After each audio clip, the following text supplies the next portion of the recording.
अगर आपकी थाली में खाना है, शरीर पर कपड़े हैं और सोने के लिए जगह है, तो आप दुनिया के 55% लोगों से ज्यादा अच्छे हाल में हैं।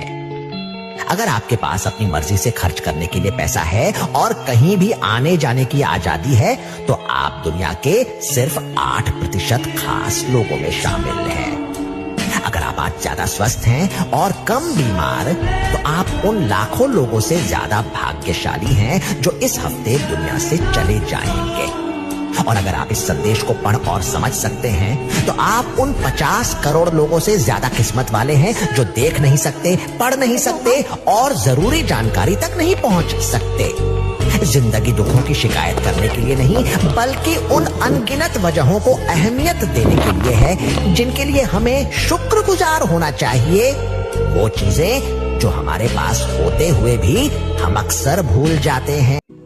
আসসালামু আলাইকুম বন্ধুরা, সবাই কেমন আছেন? আজকে শুরু করলাম সেই অডিও ক্লিপটা দিয়ে। তো অডিও ক্লিপটা অনেক আমাকে ভালো লেগেছিল শুনতে, তাই আমি এই ভিডিওতে দিয়ে দিলাম তোমাদেরকে শোনার জন্য। সব সময় আল্লাহর কাছে আলহামদুলিল্লাহ বলতে হয়, কোনো কারণে আমাদেরকে আল্লাহ। আচ্ছা, তোমরা দেখতেই পাচ্ছ আমি আজকে কোনো সংসারের কাজ দিয়ে চালু করিনি বা কোনো কিছু ঘরের কিছু দিয়ে চালু করিনি। আমি এখন বাইরে কোথাও তোমাদের দাদাবাবুর সাথে একটু ঘুরতে গিয়েছিলাম, তো সেখানে ভিডিও দিয়ে আমি চালু করলাম। এখানে কোনো কিছু সেই রকম আমি তুলে ধরিনি, জাস্ট একটু ঘুরতে গিয়েছিলাম। কোলাঘাট ঘুরতে যাইনি, কোলাঘাটে আমার একটা দাদা শরীর খারাপ, তো সেখানে দেখতে গিয়েছিলাম। সেখানে আসার পথে একটু দুপুর হয়ে গেছিলো, রান্না বান্না তো বাড়িতে করে যাইনি, তাই একটু খেয়ে নিলাম রাস্তায় কোথাও। তারপরে সেখান দিয়ে বেরিয়ে দুপুরবেলা সে বলছে তাহলে একটু কোথাও ঘুরিয়ে আনি। আমরা এখানে পাঁশকুড়াতে থাকি, তো পাঁশকুড়া একটা পার্ক আছে, ওখানে পার্ক দিয়ে একটু ঘুরে চলে এলাম বাড়িতে আসতে সন্ধ্যা হয়ে গেছিলো। বাচ্চা আছে সাথে, তাই অনেক ঠান্ডা, তাই তাড়াতাড়ি বাড়ি চলে এলাম।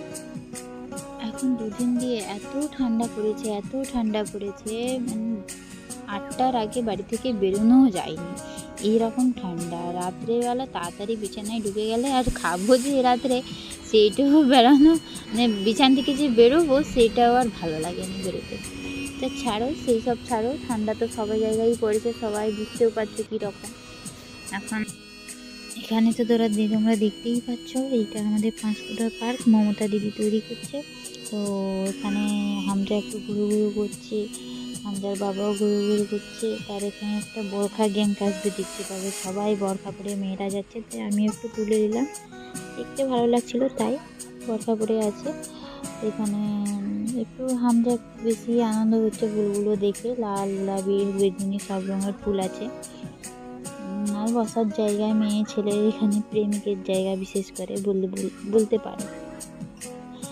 গাঁদা ফুল হয়েছে, গোলাপ ফুল হয়েছে, তোমার সব হয়ে গেল। বাড়ির ফেরার পথে একটু মন খারাপ হচ্ছিল, একটু মন খারাপ হলে কিছু হবে না, বাড়ি তো আসতেই হবে, কোথাও গেলেও যতদিনে থাক বাড়ি ফিরতেই হয়। মন খারাপ করার কিছু নেই, বাড়িতে এসে যা কাজকর্ম হয় সেগুলো করতে হয়।